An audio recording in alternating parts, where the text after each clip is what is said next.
Second thing you mentioned was CEOs are kind of crazy, and you kind of even skimmed a little bit over that. What's interesting is bipolar disorder, and you mentioned kind of some of those traits I talked about entrepreneurs. I read a list of 11 traits that describe entrepreneurs. And every entrepreneur, for the most part, 9 out of 10 goes, yep, that's me, yep, that's me, yep, that's me, to 9, 10, or 11 of the 11 traits. What are those traits again? Because I know I botched that list for you. Yeah, I can read them out loud. See if you want me to read them out loud. Go ahead, yeah. But what these traits actually are is traits that describe every entrepreneur. And when I read out the list and everyone identifies with it, then I give them the rest of the story. So here's the 11 traits, and anybody listening can count on their fingers and see if you get at least over 5. Are you often filled with energy? Does your mind get flooded with ideas? Are you driven? Are you restless? Are you unable to keep still? Are you often working on little sleep? Do you get euphoric? Are you easily irritated by minor obstacles? Do you burn out periodically? Do you act out sexually, which is like flirting or massage parlors or anything like that? Do you feel persecuted by those who do not accept your vision? So that's 11 traits. How many did you have? Oh, I got them all. Yeah, I'm 11. I'm 11 for 11. By the way, on the traits for attention deficit disorder, I have 17 of the 18 signs for ADD as well.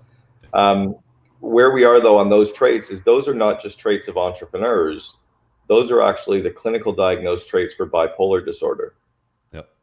So most entrepreneurs are on the spectrum for bipolar. If you said yes to 9, 10, or 11 of the traits, you'd actually be diagnosed and medicated for bipolar.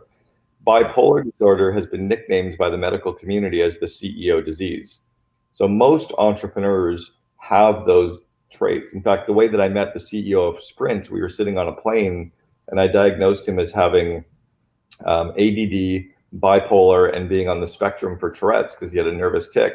He's like, how do you know this about me? And I said, I just know entrepreneurs better than anybody, and you are massively ADD and bipolar.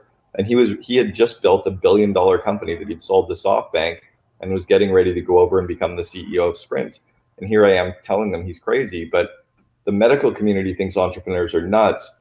We're actually just hardwired to be very different from doctors and teachers and engineers. And one of the hardest struggles for entrepreneurs that I've recognized over the years is we're struggling with being told that there's something wrong with us. We're struggling with being told we have a disease. Bipolar is not a disorder. It's actually a strength. The mania, that crazy energy, the starting things quickly, the fact that we get bored and delegate quickly, those are all perpetual motion machines that help us start our company and get it going. The stress and depression is simply us burning out and course correcting and working too much and feeling bad about taking time off for our business because of the guilt of talking to our employees. But and it's magnified for us. The stress is magnified because we can't go tell our spouse or our friends, oh, we're not taking a paycheck for 3 months. We're not paying ourselves. We haven't paid ourselves back for expenses. Here we are recruiting some VP to come and work for us, even though we're not sure how we're going to meet payroll in 6 days. We're really magnified amount of stress. So that craziness is another reason to be involved in mastermind groups and conferences for entrepreneurs and coaching, even so that you are around your tribe of people that aren't going to wallow in it, but learn from it and then grow from it.